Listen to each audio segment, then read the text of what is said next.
JSK Horror Society. To see that अस्सलामुअलैकुम guys, कैसे हैं आप सब लोग। उम्मीद करती हूँ सब खैरियत से होंगे। तो गाइस, मैं आप सबको वेलकम करती हूँ सीज़न 1 के एपिसोड 3 की स्टोरी में। तो ये कहानी जॉन की है, जो अपने दोनों पार्टनर के साथ घरों को लूटता था। बहुत दिन से जॉन की नज़र एक हवेली पर थी, जिसमें एक नौकर रहता था बस इस घर की हिफाजत के लिए। इसके अलावा कोई आता जाता नहीं था उस हवेली में। एक रात जॉन ने उस नौकर को अपना सारा सामान लेके जाते हुए देखा। वो बहुत डरा हुआ लग रहा था, जैसे वो बहुत जल्दी में कहीं दूर जाना चाह रहा हो। जॉन के पास इस हवेली को लूटने का एक ज़बरदस्त मौका था, लेकिन उसके पार्टनर उस रात उस शहर में नहीं थे। तो उसने सोचा वो अकेले इस घर में चोरी कर लेता है, फिर ये मौका नहीं मिलेगा। जैसे ही वो घर में दाखिल होता है तो उसके मोबाइल का नेटवर्क चला जाता है। पूरे घर में बहुत अंधेरा था। उसने टॉर्च ऑन की तो पूरे घर में सामान बिखरा पड़ा था, और इस घर में एक बहुत गंदी सी बदबू आ रही थी, जैसे कोई चीज़ बहुत सालों से सड़ रही हो। जॉन इस बदबू को बर्दाश्त नहीं कर पा रहा था।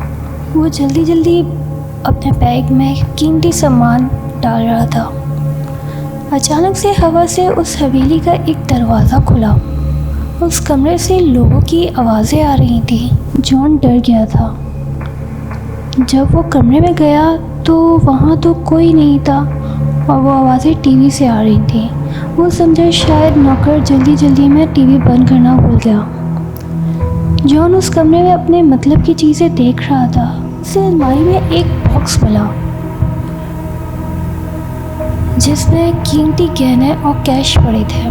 जल्दी जल्दी उस कीमती गहनों और कैश को अपने बैग में डाल रहा था कि अचानक से उसे आवाज़ आती है कि सीढ़ी से कोई ऊपर आ रहा है। वो डर जाता है और अलमारी बंद करके बेड के नीचे छुप जाता है। थोड़ी देर में वो कदमों की आवाज़ आना बंद हो जाती है। जॉन को लगता है कि ये उसका वहम होगा। जॉन पूरे रूम में देखता है, कोई आता नज़र नहीं आता। जैसे ही जॉन बेड के नीचे से निकलता है तो उसके पाँव से ज़मीन निकल जाती है। जिस बेड के नीचे वो छुपा था, उसके ऊपर पंखे पर एक औरत की लाश लटक रही थी हवा में। जॉन अपना बैग जो सामान से भरा हुआ था वो छोड़कर दरवाजे की तरफ भागता है, लेकिन वो दरवाज़ा जैसे जाम हो जाता है।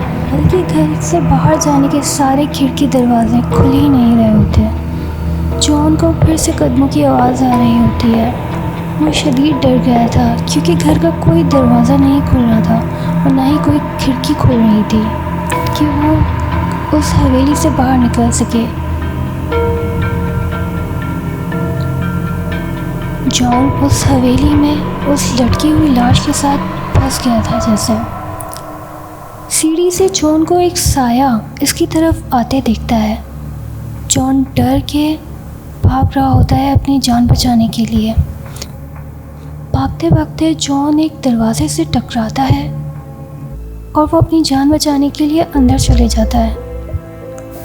उस कमरे में बिल्कुल अंधेरा था, कुछ नज़र नहीं आ रहा था। इस कमरे के दरवाजे पर अचानक से कोई बहुत ज़ोर से डोर लॉक कर रहा था। जॉन घबराहट में सीधे सीढ़ी से नीचे गिर जाता है और डायरेक्ट हवेली की बेसमेंट में पहुंच जाता है।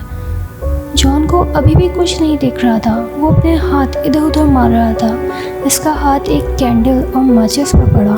जब जॉन ने उस कैंडल को जलाया तो उसके सामने वही भयानक औरत थी जिसकी लाश उसने वहाँ लटकी हुई देखी थी। तो औरत ने उस कैंडल को बुझा दिया और कमरे में फिर अंधेरा हो गया। डर से जॉन बेहोश हो गया था। 3 दिन बाद जब जॉन के साथी उसे ढूंढते हुए उस हवेली में पहुंचे तो जॉन बेसमेंट में ज़ख्मी हालत में मिला, जिसकी पूरी बॉडी पर नाखूनों के निशान थे। जॉन को हॉस्पिटल में शिफ्ट किया गया। जब वो होश में आया तो उसे पता लगा कि उस हवेली में एक औरत रहती थी, जिसने अपनी जान ले ली थी पंखे पर लटक कर। वो ना हो, उस रात जो कुछ उसके साथ उस हवेली में हुआ वो उसी औरत की वजह से हुआ। ऐसे अपना बहुत ख्याल रखिएगा, लेकिन अपने अपने घर में रहकर। अब मुझे इजाज़त दें, इंशाल्लाह नेक्स्ट वीडियो में फिर मुलाकात होगी। अल्लाह हाफ़िज़।